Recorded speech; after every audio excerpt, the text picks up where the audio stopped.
Hello दोस्तों, स्वागत है मेरे YouTube channel all in one Yuvraj पे। आज हम रासायनिक संयोजन के 5 नियमों के बारे में जानेंगे, तो वीडियो में अंत तक जरूर बने रहे। हम जानते हैं कि पदार्थ बहुत ही छोटे कणों से मिलकर बना होता है, जिन्हें हम परमाणु या अणु कहते हैं। और इन परमाणुओं अणु का क्या होता है, रासायनिक अभिक्रियाएं होती है। रासायनिक अभिक्रियाएं इन 5 सरल नियमों पर क्या है, आधारित है। तो इन्हीं को हम क्या कहते हैं, रासायनिक संयोजन के नियम। तो पहला नियम होता है द्रव्यमान संरक्षण का नियम, दूसरा होता है स्थिर या निश्चित अनुपात का नियम, तीसरा गुणित अनुपात का नियम, चौथा व्युत्क्रम अनुपात का नियम, पांचवा है गैर उसाक का गैस आयतन संबंधी नियम। इसमें मुख्य रूप से इन 4 के बारे में ज्यादा पढ़ा जाता है, इसके बारे में बहुत ही कम पढ़ा जाता है। तो हम इन 5 के बारे में इस वीडियो में जानेंगे, तो वीडियो में अंत तक जरूर बने रहें। तो सबसे पहले देखते हैं हम द्रव्यमान संरक्षण का नियम। इस नियम को लॉरेंत्जिए ने सन 1789 में दिया था।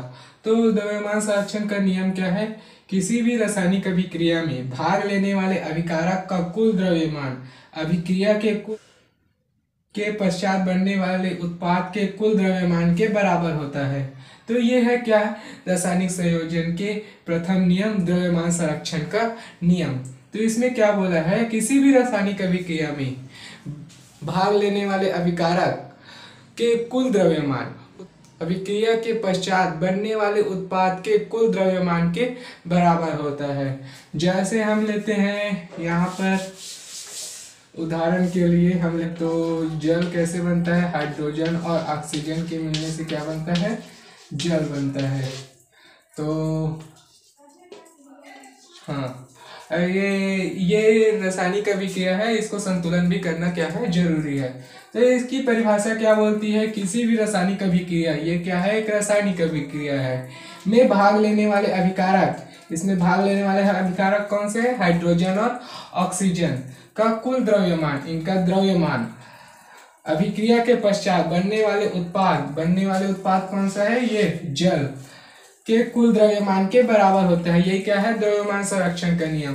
तो इसमें देखते हैं हाइड्रोजन का परमाणु भार कितना होता है, 1, और इसकी संख्या है 2 दूनी 4, 4 गुना 1, और इसका क्या होता है, परमाणु भार 16, तो 16 गुणित 2, 4 एकम 4 और 16 दूनी 32, 32 और 4 कितना होता है, 36, तो 36।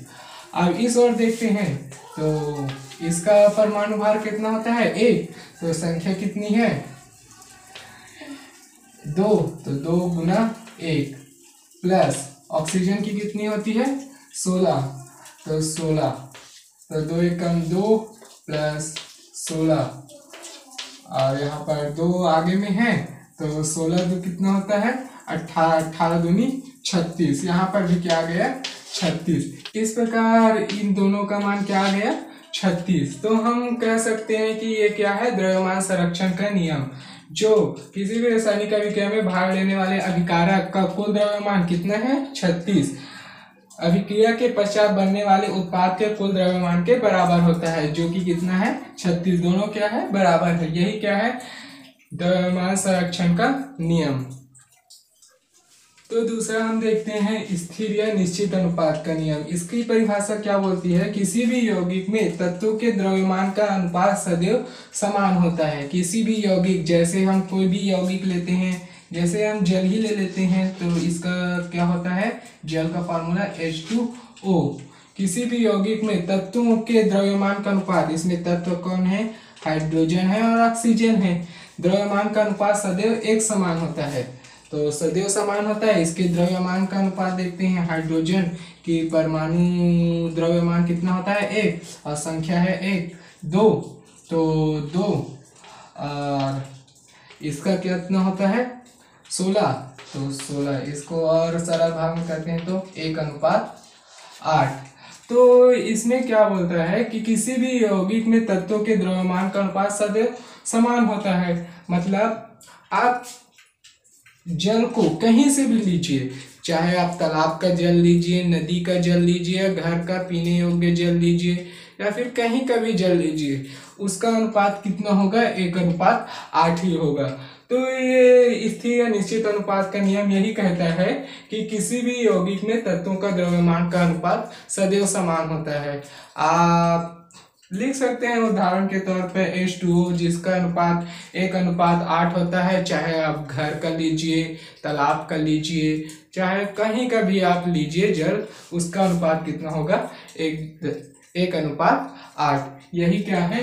स्थिर या निश्चित अनुपात का नियम। तो इस वीडियो में हम सिर्फ 2 नियम के बारे में ही जानेंगे। आने वाले दूसरे वीडियो में हम तीसरे, चौथे और 5वें नियम के बारे में जानेंगे। वीडियो थोड़ी लंबी हो रही है, मुझे एडिट करने में थोड़ी परेशानी होती है, तो इस वीडियो को यहीं पर समाप्त करते हैं। आपको ये वीडियो अच्छी लगी तो लाइक करें और दूसरों के साथ ये वीडियो जरूर शेयर करें।